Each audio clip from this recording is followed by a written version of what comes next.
رب العالمين والصلاة والسلام على أشرف الأنبياء والمرسلين نبينا محمد وعلى آله وأصحابه أجمعين ومن تبعهم بإحسان إلى يوم الدين أما بعد كتاب بلوغ المرام للحافظ ابن حجر العسقلاني رحمه الله تعالى من مربت درساتنا بزي درساتنا لي زاري من ملكته باب صلاة الجماعة والإمامة يا صلاة الجماعة በጀምዓ ሰላትን መስገድን በተመለከተና ስለ ኢማምነት የሚመለከት ይሆናል።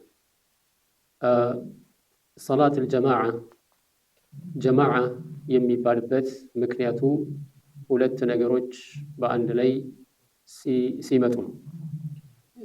እነዚህ በሰላት ጀማዓ ላይ የሚጣዱ ሰዎች ወይም ሰላት ለመስገድ የተሰባሰቡ ሰዎች አንድ ቦታ ላይ ሲሆኑ በአንድ ወቅት ላይ ማለት ነው።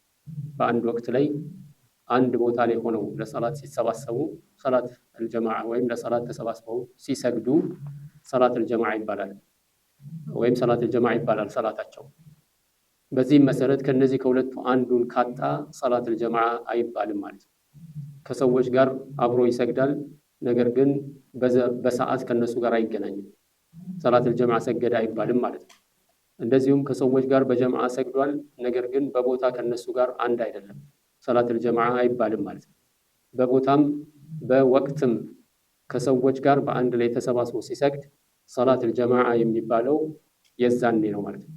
ከነዚህ ከሁለቱ አንዱ ነገሮች ከጠፉ ሰላት አልጀማዓ አይባልም። ሁለቱም ከጠፉ ወይም ከሁለቱ አንዱ ከጎደለ ማለት ነው። ከዚህ በመነሳት ሰዎች ከኢማም ኋላ ተከትለን ሰግደናል ብለው የሚሉ ሰዎች በእነዚህ በሁለት ነገሮች ካልተገናኙ፣ ለምሳሌ አንዳንድ ሰዎች በርቀት በቴሌቪዥን ሊሆን ይችላል ወይም በድምፅ ከሌላ ቦታ ራቅ ካለ ከኢማሙ ጋር በአንድ ቦታ ሳይሰባሰቡ የሚሰግዱ ሊሆኑ ይችላሉ። እነዚህ ሰዎች ያደረጉት ሰላት ትክክል ስላልሆነ ሰላታቸው ተቀባይነት አይኖረውም ማለት ነው። ሰላት አልጀማዓ መሽሩዕ የተደነገገ ለመሆኑ ምንም ጥርጥር የለውም። በጠቅላላ በሙስሊም ዑለማዎች ስምምነት ሰላት አልጀማዓ በሸሪዓችን የተደነገገ ጉዳይ ነው። ሁክሙ ደግሞ ዋጅብ ነው ወይስ ዋጅብ አይደለም በሚለው ላይ ዑለማዎች ሁለት አይነት ሐሳብ አላቸው። ከፊሎቹ ሰላት አልጀማዓ ዋጅብነት የለውም ይላሉ፣ ወይም ዋጅብ ሆኖ በመተው የሚያስቀጣው አይነት ደረጃ ላይ ያለ አይደለም። ምክንያቱም የአላህ መልእክተኛ ነብዩ ሰለላሁ ዐለይሂ ወሰለም በሰሒህ አልቡኻሪ እንዲሁም በሰሒህ ሙስሊም በተዘገበ ዘገባ ምን አሉ? ተፍضሉ ሰላቱ አልጀማዓቲ ሰላት አልፈርዲ ب25 ደረጃ፣ የጀማዓ ሰላት በተናጠል ከሚሰገደው ሰላት በ25 ደረጃ ትበልጣለች የሚል አለ። በአንዳንድ ዘገባዎች ደግሞ 27 የሚል አለ። ይሄ የሚያሳየን ብልጫውን እንጂ የመጀመሪያው ለብቻው የሰገደውን ሰው የሚያስወቅስ ነገር አናይም። በሁለቱም ላይ የተወገዘ ነገር አይደለም፣ ግን አንደኛው ከሌላኛው መብለጡን የሚያሳይ ስለሆነ ይሄ የሚያሳየን ሰላት አልጀማዓ ዋጅብ እንዳልሆነ ነው ይላሉ። ሌሎቹ ደግሞ 5 ወቅት ሰላትን ወንዶች በጀማዓ ሙከለፍ የሆኑ ወንዶች በጀማዓ መስጂድ ሄደው መስገድ ግዴታ አለባቸው፣ ዋጅብ ነው በእነሱ ላይ። ዑዝር ከሌለ በስተቀር ሰላት አልጀማዓን መተው አይችሉም የሚል አቋም አላቸው። ከኢማም አሕመድ እንደዚሁም ከሰለፎች ከሰሐባዎች ከታቢዒዎች በዚህ አቋም ላይ በጣም በርካታ ሰዎች አሉ ማለት ነው። ለእነዚህም ማስረጃ የሚሆነው በኢማም አልቡኻሪ እንዲሁም ኢማም ሙስሊም ከአቢ ሁረይራ ረዲየላሁ ዐንሁ በተዘገበ ሐዲስ أن النبي صلى الله عليه وسلم قال والذي يمتعلنا إن شاء الله والذي نفسي بيده لقد هممت أن آمر بحطب أن تحتطب أو بمعنى الحديث النبي صلى الله عليه وسلم نفسي بجبال لتشو الله أمل لهن أن برقتم عسب كنيال النبي صلى الله عليه وسلم ما قدوا وين من جت كتلي أي بوتا عندي سبسبو سوتشن جمد أسجل لك سبسبو بجمد أسرو يزون ديمتنا كذا بحالا صلاة إقام عندي درجنا عندي سجر كذا كون بحالا እኔ ደግሞ እነዛ ሰላታቸውን በጀምዓ የማይጣዱ የሆኑ ሰዎችን ቤታቸውን ላቃጥልባቸው ወሰንኩኝ አሉ። በአንዳንድ ዘገባዎች እንደሚለው ለዚህ ይሄን እንዳያደርጉ የከለከላቸው ሰላተል ጀማዓ መጣድ ዋጅብ የማይሆንባቸው ሰዎች ቤት ውስጥ በመኖራቸው ምክንያት ነው የሚል ነው። ስለዚህ ይሄ ሐዲስ ነብዩ ሰለላሁ ዐለይሂ ወሰለም እዚህ ደረጃ እንዲወስኑ ያደረጋቸው የሰላተል ጀማዓ አንገብጋቢና ግዴታነት መሆኑን ያሳየናል ይላል። እንዲሁም አይነ ስውሩን ሁላችንም እንደምናውቀው የአይነ ስውሩ ሐዲስ አለ። የአላህን መልእክተኛ ነብዩ ሰለላሁ ዐለይሂ ወሰለም መጥቶ እኔ አይነ ስውር ነኝ፣ ወደ መስጂድ የሚመራኝ ሰው አላገኝምና ከቤቴ ደግሞ ወደ መስጂድ ለመምጣት አስቸጋሪ ነው፣ ቤቴ መስገድ እችላለሁ ወይ ሲላቸው አው ትችላለህ ካሉት በኋላ ተመልሰው ጠርተውት ጥሪ አዳን ለሰላት የሚደረገውን ጥሪ አዳን ተሰማለህ ወይ ያሉት። አው ሲል ላአጅዱ ለከ ሩኽሳ መምጣት አለብህ ላንተ የሚያግራራ ነገር። ላአጅዱ ለከ ሩኽሳ የሚለው ቃል በተለየ መልኩ ነገሩን የሚያጸናው ሆኖ እናገኘዋለን። በመጀመሪያ ደረጃ ለአይነ ስውሩ ራሱ ፍቃድ አለመስጠታቸው፣ በሁለተኛ ደረጃ ነብዩ ሰለላሁ ዐለይሂ ወሰለም ላአጅዱ ለከ ሩኽሳ ማለታቸው ነው። ሩኽሳ የሚመጣው ከምን በኋላ ነው? ከዓዚማ በኋላ ነው። ግዴታ ሲኖር ከግዴታው ሚግራራ፣ ቀድሞውንም ግዴታ ካልሆነ መግራራት የሚለው ነገር አይነሳም ማለት። ስለዚህ እኔ ላንተ የሚያግራራልህ ነገር አላገኝልህም ሲሉ መጀመሪያው ምን ሆኖ ነው? የጸናና ግዴታ በመሆኑ ምክንያት ነው የሚል ነው። ሌላው የሚያነሱት ደግሞ ነብዩ ሰለላሁ ዐለይሂ ወሰለምን አላህ በቁርአን ላይ ሰላተል ኸውፍ አዟቸዋል። ሰላተል ኸውፍ እንደሚታወቀው በጦርነት ወቅት ላይ ሰሃባዎች ከጠላት ጋር በሚያደርጉት ግብግብና ፍልሚያ ላይ የሰላት ወቅት በሚደርስበት ጊዜ ነብዩ ሰለላሁ ዐለይሂ ወሰለም ከፊሉን እያሰገዱ ከፊሉ ደግሞ ጠላትን እንዲጠባበቅ፣ እነዛ ከነብዩ ሰለላሁ ዐለይሂ ወሰለም ጋር የሰገዱት ሰላታቸውን ጨርሰው ሲሄዱ ጠላትን እንዲጠባበቁና እንዲጠብቁ፣ እንደዚሁም ያልሰገዱት ደግሞ መጥተው ከነብዩ ሰለላሁ ዐለይሂ ወሰለም ኋላ የቀረውን እንዲሰግዱ ማዘዛቸው ነው ወይም መታዘዙ ነው በአላህ ሱብሓነሁ ወተዓላ በቁርአን ላይ። ይህም የሚያሳየን በዛ ኸውፍ ወቅት ላይ በስጋት ወቅት ላይ አላህ ሱብሓነሁ ወተዓላ ዑዝር ሳይሰጣቸው ሰላት ወቅቱን ማሳለፍን እንደዚሁም በተናጠል መስገድን ሳይፈቅድላቸው በጀምዓ እንዲሰግዱ ማድረጉ ይህም የሰላተል ጀማዓ አንገብጋቢና ግዴታነትን ያሳየናል። በእርግጥ ያው ይሄ ጦርነቱ በተፋፋመና በተጋጋለ ቁጥር ሩኽሳው እየጨመረ ይሄዳል፣ መግራራቱ እየጨመረ ይሄዳል፣ የሰላቱ ቁጥር ይቀንሳል። እንደዚሁም ደግሞ ቂብላ ራሱ ሪኳየር የማይደረግበት ቂብላ ቅድሚያ እንደ መስፈርት የማይታይበት ደረጃ ላይ ሁሉ ሊደርስ ይችላል ማለት ነው። እየተንቀሳቀሱ ከጠላት ጋር እየተፋለሙ ግን ሰላታቸውንም በዛው የሚሰግዱበት ሁኔታ ሊኖር ይችላል። ነገር ግን በጥቅሉ በጦር ሜዳ ላይ ሆነው ከጠላት ጋር ግብ በሆኑበት ጊዜ ላይ አላህ ሱብሓነሁ ወተዓላ ይህንን ማዘዙ አሁንም የሰላት አልጀማዓ ዋጅብነትን የሚያሳየን ነው ይላል። ከዛ አልፈው አንዳንድ ዑለማዎች በጣም ከዚህም የጠነከረ አቋም ያዙበት ሁኔታ አለ። ሰላተል ጀማዓ ሰላት ሶሒህ ለመሆኑ ሸርጥ ነው ይላል። ሸርጥ ነው ቢማዕና ያለምንም ዑዝር ሰላተል ጀማዓን የተወሰው ሰላቱ ሸርጡን አጓድሏልና ተቀባይነት የለውም እስከ ማለት የደረሱ ዑለማዎች አሉ። ነገር ግን እንደሚታወቀው ማለት ነው ከበርካታ አይማዎች የሚታየው ምንድነው? እሱ አንድ ሰው ሰላተል ጀማዓ ካልሰገደ ብቻውን ቢሰግድ ሰላተል ጀማዓ ስላልሰገደ ይድገም የሚል የለም። ስለዚህ እንደ ሸርጥ ከታየ ያ ሸርጡ በተጓደለ ቁጥር ሸርጥ የተደረገለት ነገር ውድቅ እንደሚሆን ይታወቃል። ስለዚህ ይሄንን እዚህ ደረጃ ላይ መድረሱ ትንሽ የከበደ ነው ይላሉ። ከመሆኑም ጋር ተብሏል ማለት በሚታወቁ በጠንካራ ዑለማዎች የተባለ ነው ማለት ነው። ሰላተል ጀማዓ ያው በዚህ ደረጃ ላይ ያለ ሲሆን ከጥቅሉ የምንወስደው ምንድነው? እሱ ይሄ ሰላተል ጀማዓን መስገድ ዑዝር የሌለው ሰው በሰላተል ጀማዓ ላይ መጣድ ግድ ነው ማለት ነው፣ ምንም ዑዝር የሌለው ከሆነ። ነገር ግን ሰላተል ጀማዓ ለመስገድ መስጂድ መምጣት አለበት ወይንስ በሌላ ቦታ ላይም ሰላተል ጀማዓ ቢሰግድ ይቻላል ወይ የሚል ርዕስም ዑለማዎች አነሱትና የተወያዩበት ርዕስ ነው ማለት ነው። ከፊሎቹ ሰላተል ጀማዓ መስጂድ ላይ መሆን አለበት የሚል አቋም አላቸው። ይኸውም ሱናዎችን ከነብዩ ሰለላሁ ዐለይሂ ወሰለም የተገኙ አሐዲሶችን ሁሉ ስንመለከት ሰላተል ጀማዓን በመስጂድ ላይ የሚያነሳሱ ናቸው። ሁሉም ባይሆኑም አብዛኛዎቹ በዚህ ላይ የሚያነሳሱ ናቸው። የአላህ መልእክተኛም ነብዩ ሰለላሁ ዐለይሂ ወሰለም ሰላተል ጀማዓን ሰፈር ላይ እስካልሆኑ ድረስ ሰፈር ባልወጡበት ሁኔታ በከተማው ላይ እያሉ ከመስጂድ ውጭ ሰላተል ጀማዓ ሰግደው አያውቁም የሚለው ነው። ከመሆኑም ጋር ጥቅል የሆኑ ማስረጃዎች አሉ። በሌላ ቦታ ላይም በጀማዓ ከሰገደ እንደ ጀማዓ ሊቆጠርለት የሚችል ማለት ነው። ሸይኽ አልእስላም ተቅዩዲን ምን ይላሉ? አሰላቱ ፊል መሳጅድ ሚን አክበሪ ሸዓኢር ዲን ወዓላማቲሂ፣ መስጂድ ላይ ሰላትን መስገድ ከእስልምና ታላላቅ ምልክቶች አንዱ ነው ይላል። ያ ከሆነ ደግሞ ሰላተል ጀማዓ መስጂድ ላይ አለመስገድ እነዚህን ታላላቅ ከተባሉት የኢስላም የሸሪዓ ምልክቶች አንዱን መተው ነው።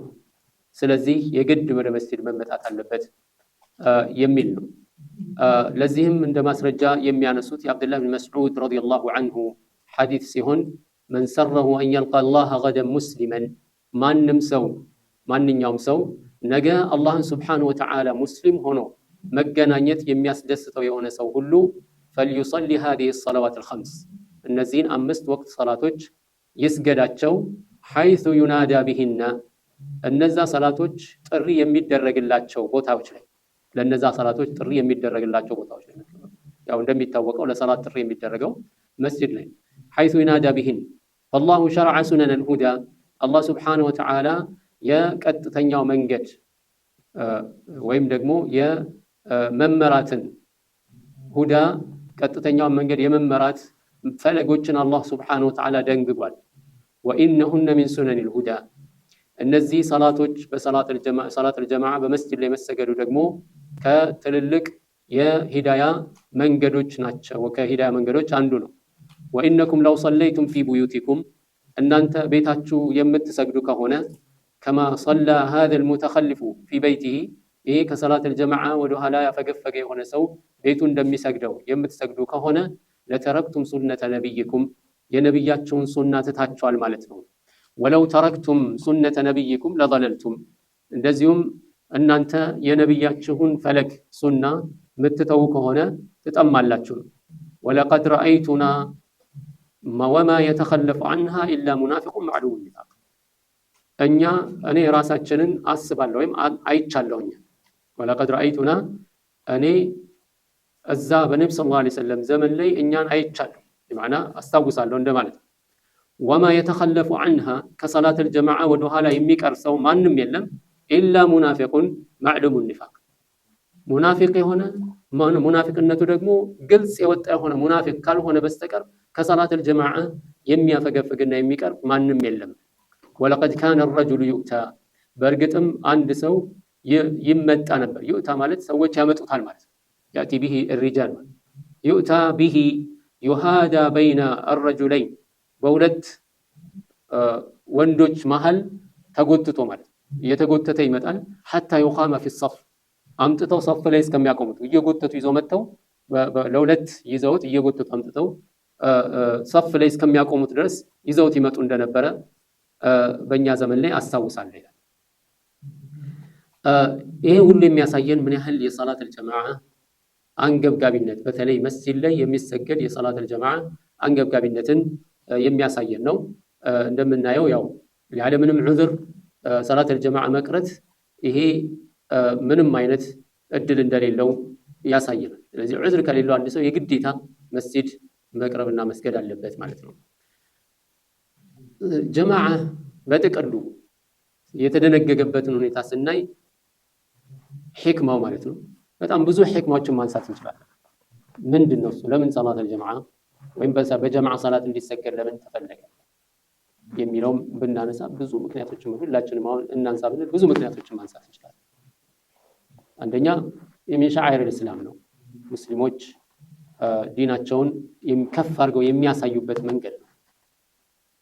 እንደዚሁም የሙስሊሞችን ኃይልና አንድነትን የሚያጠናክር መጥተው ለሰላት በጀምዓ ትከሻ ለትከሻ ቆመው በሚሰግዱበት ጊዜ ይሄ እርስ በርስ የመቀራረብና አንድ የመሆንን እድል የሚያሰፋ ነው። መዋደድን መቀራረብን የሚያመጣ ነው። እንደዚሁም ደግሞ ሙስሊሙ ኡማ በተገናኘ ቁጥር ስለ ራሱ የሙስሊም ጉዳይ ሊወያይ ይችላል። ስለ ግል ጉዳይም ሆነ ስለ ሙስሊሙ ኡማ ሙስሊም የተናጠል ሙስሊም ጉዳዮችን እንደዚሁም የጀማዓ የሙስሊም ጉዳዮችን ተነጋግረው እልባት ለማድረግ እድል ይከፍትላቸዋል። የመሰባሰብን ኃይልን፣ አንድነትን፣ የመዋደድን፣ መቀራረብን ሌሎችም በጣም ብዙ ምክንያቶችን መጥቀስ እንችላለን ማለት ነው። ስለዚህም ነው ሙስሊሞች የሚሰባሰቡባቸው የተለያዩ ዒባዳዎችን አላህ የደነገገው ማለት ነው። ሰላትን ስንመለከት በየቀኑ የሚሰባሰቡበት የአምስት ወቅት ሰላት አለ። በእነዚህ አምስት ወቅት ሰላት ላይ ሙስሊሞች ተሰባስበው ሲገናኙ በዛው ልክ የማይተዋወቁ ሰዎች ይተዋወቃሉ፣ ይለማመዳሉ፣ እርስ በርሳቸው ይተዋወቃሉ፣ ይዘያየራሉ፣ ይነጋገራሉ፣ አንዱ የአንዱን አህዋል ያውቅበታል። በጣም ብዙ ጥቅሞች አሉት ማለት ነው። ሌላው ሳምንታዊ የሆነ ደግሞ አለ። ይሄው ምንድነው? እሱ የጁምዓ ሰላት። የጁምዓ ሰላት ሰዎች ከተለያየ አካባቢዎች ላይ በአንድ ላይ ተሰብስበው የሚሰግዱበት ሲሆን ይሄ ደግሞ ትንሽ ከኖርማል ወይም ከወትሮ ለየት ባለ መልኩ ሙስሊሙ ኡማ በሰፋ ባለ መልኩ የሚሰባሰብበት ነው ማለት ነው። ከዛ በኋላ ደግሞ አመታዊ የሆኑ የመሰባሰቢያ ሰላቶች አሉ። እነሱም ሰላት ዒደይን ዒድ አልፈጥርና ዒድ አልአድሃ፣ በዛም እንደዚሁ ከዛ በበለጠ ሰፋ ባለ መልኩ ገጠር ያለው ሁሉ መጥቶ አንድ ላይ የሚሳተፍበት በጣም በርካታ የሆነ መሰባሰብን ወይም ትልቅ መሰባሰብን የሚፈጥር ነው በአገር ደረጃ ማለት ነው። ከዛ አልፎ ደግሞ በዓለም ደረጃ ሙስሊሞች የሚሰባሰቡባቸው የሐጅ ስርዓቶች እና በሐጅ ወቅት ላይ የሚደረጉ የሚከናወኑ ሁኔታዎች አሉ። እነዚህ ሁሉ የጀማዓን ጥቅም የሚያሳዩ ናቸው። በእነዚህ ስብስብ ውስጥ እንደገና መለማመድ አለ፣ መዋደድ አለ። በጣም ቀደም ሲል የጠቀስናቸው በጣም ብዙ ፋኢዳዎች አሉ ማለት ነው። በዚህ ርዕስ ስር ከተጠቀሱ ሐዲሶች መካከል የመጀመሪያው ሐዲሱ አብዱላህ ብን ዑመር ረዲየላሁ ዐንሁማ ሲሆን عن عبد الله بن عمر رضي الله عنهما أن رسول الله صلى الله عليه وسلم قال صلاة الجماعة أفضل من صلاة الفذ ب27 درجة متفق عليه ولهما عن أبي هريرة رضي الله عنه ب25 جزءا وكذا للبخاري عن أبي سعيد وقال درجة عبد الله بن عمر رضي الله عنهما بتزكى حديث يا الله ملكتني النبي صلى الله عليه وسلم من قالوا صلاة الجماعة أفضل يا جماعة صلاة يبلت أجنات من صلاة الفذ بتناتل لبتشاون كم يسجد سو ب27 درجة 27 درجة ማለት ይህን ደረጃ የሚለውን ሲገልጹት ምን ይላሉ ዑለማዎቹ?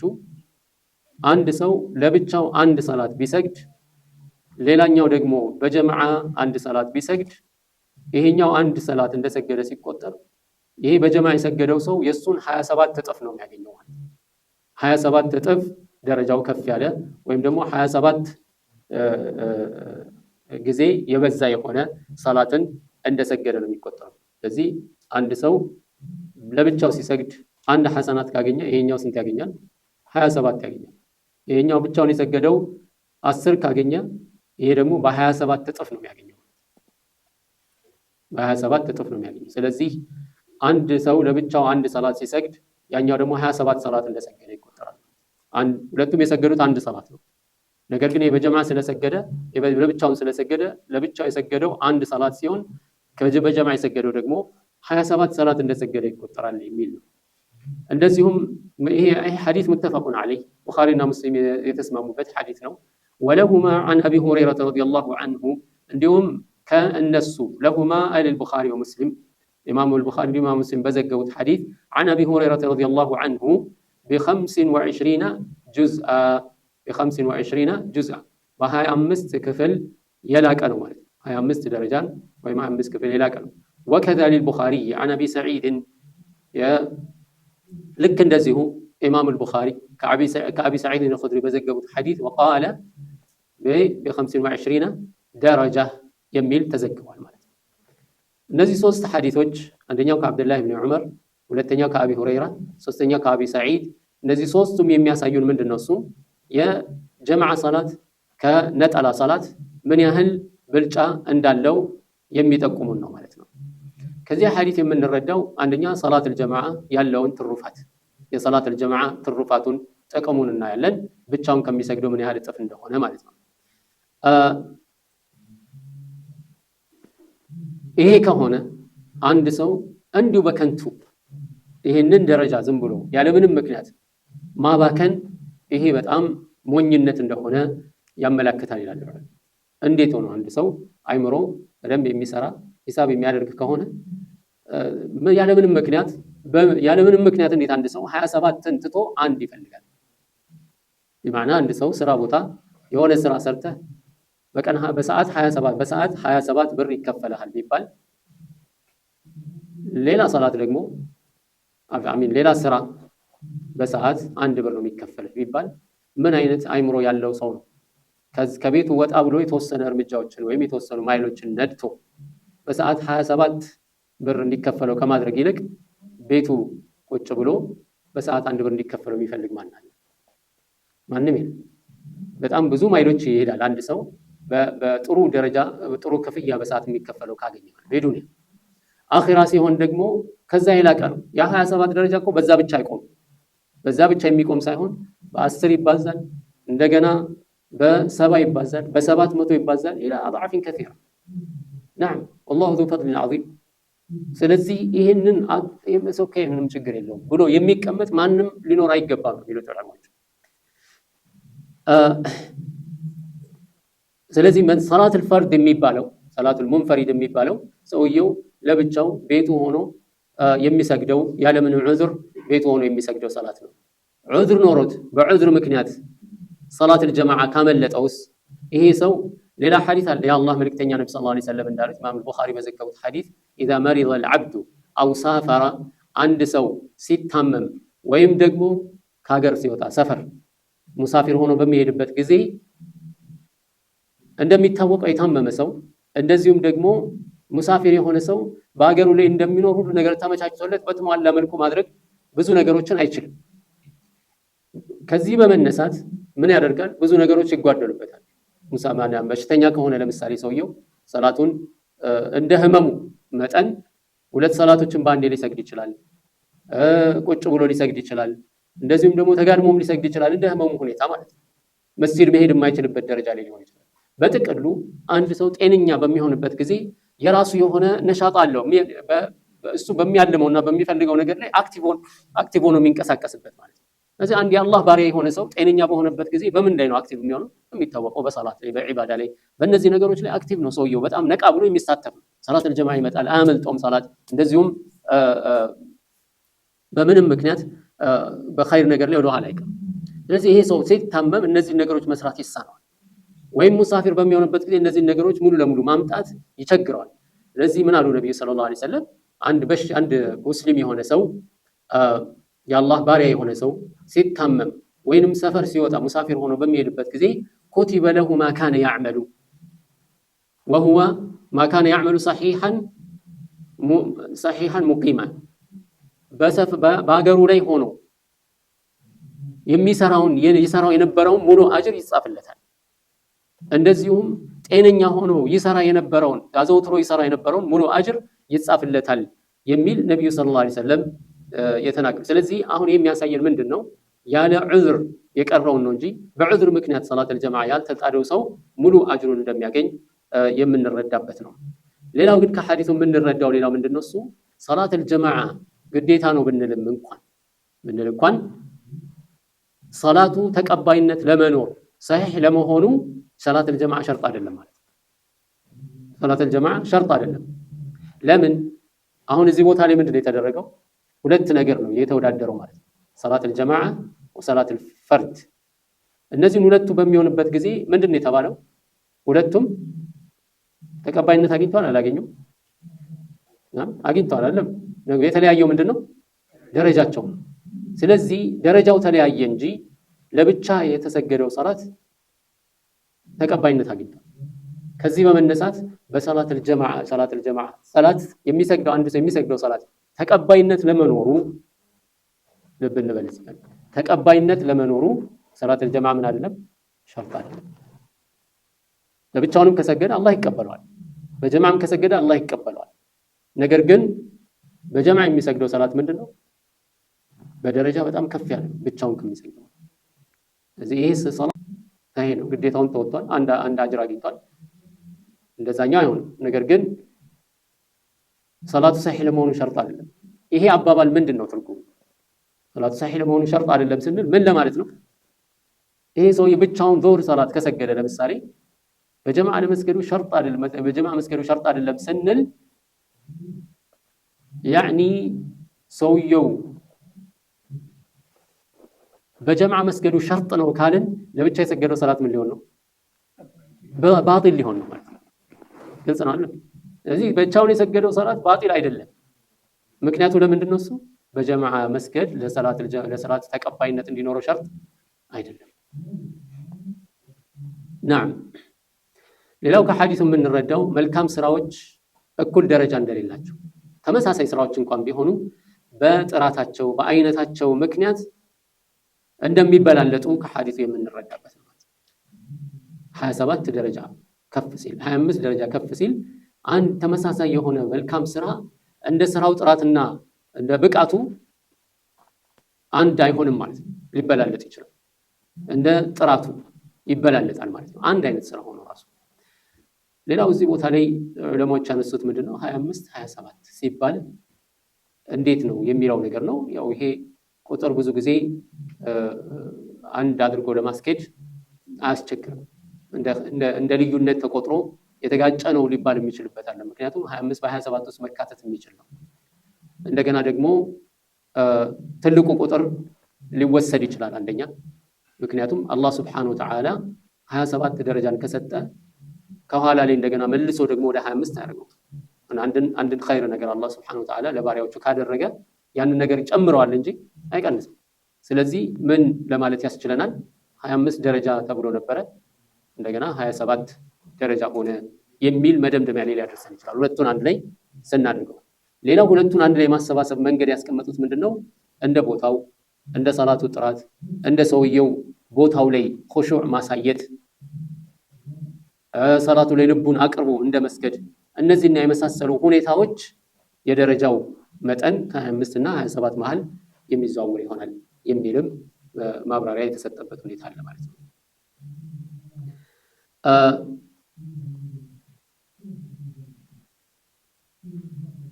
ሌላው ለምን 27 ብቻ ተባለ? 25 እና 27 ብቻ ተባለ? ከዛ በላይ ሊሆን አይችልም። የነብዩ ሰለላሁ ዐለይሂ ወሰለም ይሄንን ያሉበት እንግዲህ የራሱ ምክንያት አለ። ማንም አያውቀውም። የምናውቀው ነገር ስላልሆነ በዚህ ላይ ብዙም ነገር ማለት አይቻልም። ግን በጥቅሉ 27 የተባለበት የራሱ ምክንያት ይኖራል። ያንን ምክንያት እኛ ነን ያላወቅነው እንጂ ማለት ነው። 25 ተብሏል፣ 27 ተብሏል። በዚህ ደረጃ ብቻ 20 አልተባለም፣ 15 አልተባለም፣ 30 45 አልተባለም። በዚህ መጠን ብቻ በዚህ ቁጥር ሊገደብ የቻለበት ምክንያቱ ምንድነው? የአላህ መልእክተኛ ሰለላሁ ዐለይሂ ወሰለም ግልጽ አላደረጉም። ግን ምክንያቱ ምንድነው? የታወቀ ነገር ነው ማለት ነው። ይሄ የተወሰነ 27 ደረጃ ከፍ እንዲል የተደረገበትና በዚህ ቁጥር እንዲገደብ የተደረገበት የራሱ ሒክማ አለው። ይሄንን እንግዲህ ያው ነብዩ ሰለላሁ ዐለይሂ ወሰለም ግልጽ አላደረጉትም። ከመሆኑም ጋር ያው ለምን የሚለው ነገር ብዙም የሚጠቅመን ቢሆን ለጀነት የሚያቀርበን ቢሆን ወደ አኺራ ለአኺራ ላይ ውጤታማ የሚያደርገን ቢሆን ኖሮ ምን ይሆን ነበር? ይነገረን ነበር። እና ምን 27 ተባለ የሚለው አንዳንድ ጊዜ አንዳንድ ጥያቄዎች ምንም ፋይዳ የሌላቸው ብናውቀው ምንድነው ጥቅሙ? 27 የተባለበት ምክንያት ብናውቀው ምንም ጥቅም የለም። ጥቅም ቢኖረው ኖሮ ወደ አላህ የሚያቀርበን ጀነት የሚያስገባን ቢሆን ኖሮ ይነገረን። ካልተነገረን ማለት ማ ተረክቱኩም ደዑኒ ማ ተረክቱኩም የተውኳቸውን ነገር ተው አትጠይቁ ብለዋል ነብዩ ሰለላሁ ዐለይሂ ወሰለም። ማ አመርቱኩም ቢፋቱ ምን ተመስተጣጡ ወማ ነሃይቱኩም ፈንተው አለቀ። ሸሪዓ ይሄ ነው ማለት ነው። ይሄ ሐዲስ በራሱ ብቻውን እንደምናየው ሰላተል ጀማዓ ዋጅብ መሆኑን አያሳይም። የሚያሳየን ነገር ምንድነው? ሰላተል ጀማዓ በነጠላ ከሚሰገድ ሰላት በላጭ መሆኑን ብቻ ነው የሚያሳየን።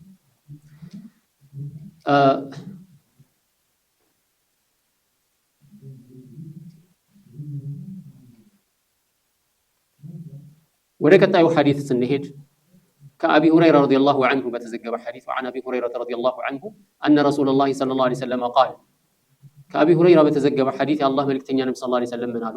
والذي نفسي بيده ነፍሴ በእጁ ባለችው አላህ እምላለሁ።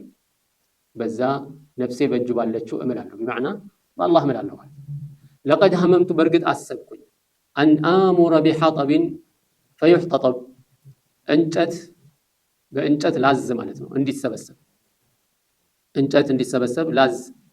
ثم ከዚያም በኋላ አሙረ ቢሰላቲ ፈዩአዘነ ለሃ ሰላት አዛን እንዲደረግ ለማዘዝ ወሰንኩ። ثم አሙረ ከዛም ለማዘዝ ወሰንኩኝ ማሰብኩኝ። ቢሰላቲ በሰላት ፈዩአዘነ ለሃ አዛን እንዲደረግ ለሰላቱ ማለት ነው። ثم አሙረ ረጁለን ከዚያ በኋላ አሁንም አሰብኩኝ። ይሄ ሁሉ በአንድ ሀሳብ ላይ የተሰባሰበ ነው። ثم አሙረ ረጁለን ፈየኡመ الناس ከዛ ደግሞ አንዱን ሰው ሰላት እንዲያሰግድ ለማዘዝ አሰብኩኛል። ثم أخالف إلى رجال لا يشهدون الصلاة أخالف የሚለው ቃል خالف فلان ሲባል أتاه إذا غاب عنه ይላሉ። የተሰወረበትን ወይም ደግሞ ያጣውን ሰው ፈልጎ ሲመጣበት ማለት ነው። ፈልጎ ሲመጣበት خالف ይባላል ማለት ነው። خالف إلى فلان ከተባለ ምንድነው የጠፋበትን ሰው ፈልጎ የጠፋበት ሲባል አይቶ ለረጅም ጊዜ ያላየውን ሰው ፈልጎ ሲያገኘው ማለት ነው። ثم أخالف إلى رجال ሲባል እነዛ ከመሰላት المسجد لا يشهدون الصلاة ከሰላት የተሰወሩ ሰዎችን ሊሄድባቸው ባሉበት ቦታ ሊሄድና رجال لا يشهدون الصلاة ሰላት የማይጣሉ ሰላት የማይሳተፉ የሆኑ ሰዎችን ባሉበት ቦታ ልመጣባቸው ማለት ነው። فأحرق عليهم بيوتهم ከመጣው በኋላ ምን ለማድረግ ቤታቸውን በእነሱ ላይ ላቃጥልባቸው ወሰንኩ ወይም አሰብኩኝ። والذي نفسي بيده አሁንም እንደገና ነፍሴ በእጁ ባለችው አላህ እምላለሁ። ለው يعلم أحدهم አንዳቸው ቢያውቅ እኮ ለው يعلم أحدهم አንዳቸው ቢያውቅ أنه يجد እሱ እንደሚያገኝ ቢያውቅ عرقا سمينا የሰባ የሆነ አጥንትን أو مرماتين حسنتين ወይም ደግሞ በአጥንት መሃል የሚገኝ ጥሩ ስጋ ያለው አጥንት እንደሚያገኝ ቢያውቅ ኖሮ ለሸሂድ ዒሻ ይመጣ ነበር። ዒሻ ሰላትን ይመጣ ነበር። ቀላሉ ቀደም እንዳለው አንድ ሰው ወደ መስጂድ ከመጣ ይሄን ያህል ይከፈልሃል ቢባል ይቀራል እንዴ? አይቀርም። ይመጣል። በሰዓት 27 ብር ይከፈልሃል ቢባል ሁሉም ስራዎች የሚከፍሉት በሰዓት 1 ብር ከሆነ እዚህ ቦታ ላይ ግን በተመሳሳይ ስራ በሰዓት 27 ይከፈላል ከተባለ አንድ ሰው አይ ያን 27 አያስፈልገኝም ብሎ የሚቀር ማለት ነው። ይሄ ነው አሁን መልእክቱ። ግን ነብዩ ሰለላሁ ዐለይሂ ወሰለም አነጋገራቸው ምንድነው? ቁጣ የተሞላበት ሰለላሁ ዐለይሂ ወሰለም ተቆጥተዋል። በዚህ ቤታቸውን ላቃጥልባቸው አሰብኩኝ ሲሉ ምን ያህል ነብዩ ሰለላሁ ዐለይሂ ወሰለም እንደተቆጡባቸው ያሳያል። ቤትን ለማቃጠል ቤትን የሚያል ነገር ከነዚህ ውስጥ ሰዎቹ እያሉ ማለት ከነ ቤታቸው ላቃጥላቸው ወሰንኩኝ ማለት ከባድ ነገር የነገሩን በጣም የከበደ ሁኔታ የሚጠቁመን ነው ማለት ሐዲስ ኢማም ቡኻሪ እና ኢማም ሙስሊም የዘገቡት ሐዲስ ነው። በዚህ ደረጃ ቃሉ በዚህ ደረጃ ኢማም ቡኻሪ ነው የተወሰነ ኢማም ሙስሊም የተወሰነ በቃላት ደረጃ ለውጥ አለው ማለት ነው። ከዚህ ሐዲስ የምንረዳው ሰላት الجماعة ዑዝር ለሌለው ሰው ሁሉ መጣድ ዋጅብ እንደሆነ ይህ ሐዲስ ያስረዳል። ያው በዑለማዎች መሃል ሰፋ ያለ ኺላፍ እንዳለ አንስተናል። የተለያዩ አስተያየቶች አሉ በዚህ ዙሪያ። ከመሆኑም ጋር ይህ ሐዲስ በግልጽ የሚያሳየን በጀማዓ ሰላትን መስገድ ግዴታ እንደሆነ። በተጨማሪ ከሐዲሱ የምንረዳው ምንድነው? ያለምንም ዑዝር ሰላት الجماعة የተወሰው እንደሚቀጣ ነው። ነብዩ ሰለላሁ ዐለይሂ ወሰለም ቤታቸውን ላቃጥልባቸው ወሰንኩኝ ሲሉ ይሄ ቅጣት ነው አይደል? አንድ ሰው ደግሞ በዚህ ደረጃ የሚቀጣው ከባድ ነገር ሲሰራ ነው። ስለዚህ ይሄ የነገሩን ክብደት የሚያሳየን ነው። ያለ ዑዝር ሰላት ጀማዓን የተወሰው ዕቁባ ወይም ቅጣት ይጠብቀዋል ማለት ነው። ሌላው በተለየ መልኩ ደግሞ የሰላት العሻ ያለውን ታላቅ ፋድል የምናይበት ነው ማለት ነው። ያው ይመጣልናል ያው በተለየ መልኩ ሰላት ወቅቶች ያላቸውን ደረጃ ማለት ነው። በዛ ላይ ያለው አጅር ከፍተኛ ነው።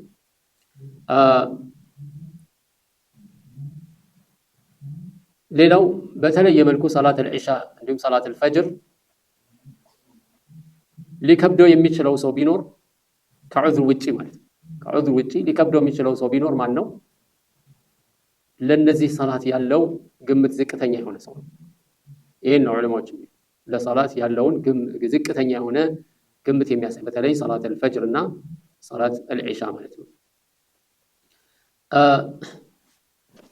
ሌላው ከሐዲሱ የምንረዳው በሸሪዓችን የተቀመጠ ቃዒዳ አለ። ያው ምንድነው? ደርኡል መፋሲድ ሙቀደሙን ዐላ ጀልቢል መሳሊህ፣ አደጋን ማስወገድ ወይም አደጋን መከላከል ጥቅምን ከማስገኘት ቅድሚያ ይሰጠዋል። አንድን ነገር በማድረግ የሚገኝ ጥቅም ካለ ያንኑ ነገር በማድረግ ደግሞ የሚመጣ ጉዳት ካለ ያንን ጉዳት ለማስወገድ ሲባል ጥቅሙን ማጣት ይሻላል ማለት ነው። ጥቅሙን የሚያሳጣን ነገርን እናደርጋለን። ለምን? አደጋውን ለማስወገድ ስንል። እዚህ ቦታ ላይ ነብዩ ሰለላሁ ዐለይሂ ወሰለም ቤታቸውን ለማቃጠል ሲወስኑ ያንን በማድረግ የሚገኘው ጥቅም ምንድነው? እሱ ጥፋተኞች ይቀጣሉ፣ ሌሎች አይለመዳቸውም፣ ወይም ሌሎች ይህንን ነገር ከማድረግ ይታቀባሉ የጥቅም። ነገር ግን የእነዚህ ሰዎች ቤት ሲቃጠል ብዙ አደጋዎች አሉ። ከአደጋዎች መካከል ቤት ውስጥ ለዚህ ቅጣት የማይገባው ሰው ይኖራል። ሚስቶቻቸው ይኖራሉ፣ ትንንሽ ልጆች ይኖራሉ፣ እንደዚሁም ደግሞ ያረጁ፣ በሽተኛ፣ ሌላም ሰው ሊኖር ይችላል እዛ ቤት ውስጥ። ስለዚህ ቤቱ ተቃጠለ ማለት እንደዛ ሁሉ ጉዳዩ የማይመለከታቸው ሰዎች ሁሉ አብረው ሊቃጠሉ። ስለዚህ በማቃጠል የሚገኘው ጥቅም ቢኖርም ነገር ግን የሚመጣው ጉዳት ምንድነው? ከፍተኛ። እዚህ በሸሪዓችን ምን ደንብ አለ? ቃዒዳ አለ። ሁሉ ጊዜ ጉዳትን አደጋን መከላከል ጥቅምን ከማስገኘት ቅድሚያ ይሰጠዋል።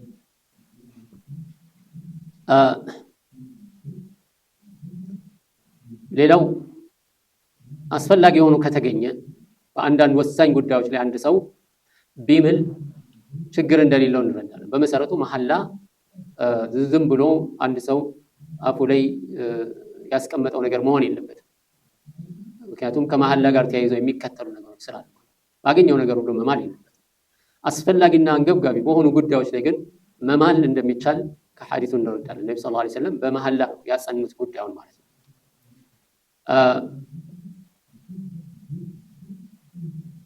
ሌላው ከሐዲሱ የምንረዳው ፈሳድን የሚያሳፉ ሰዎችን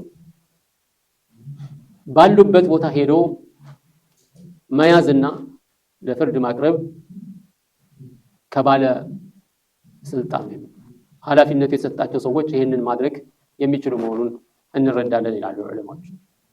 ፈሳድን የሚያሳፉ ሰዎችን ባሉበት ቦታ ሄዶ መያዝ እና ለፍርድ ማቅረብ ተገቢ እንደሆነ የምንረዳበት ነው ይላሉ።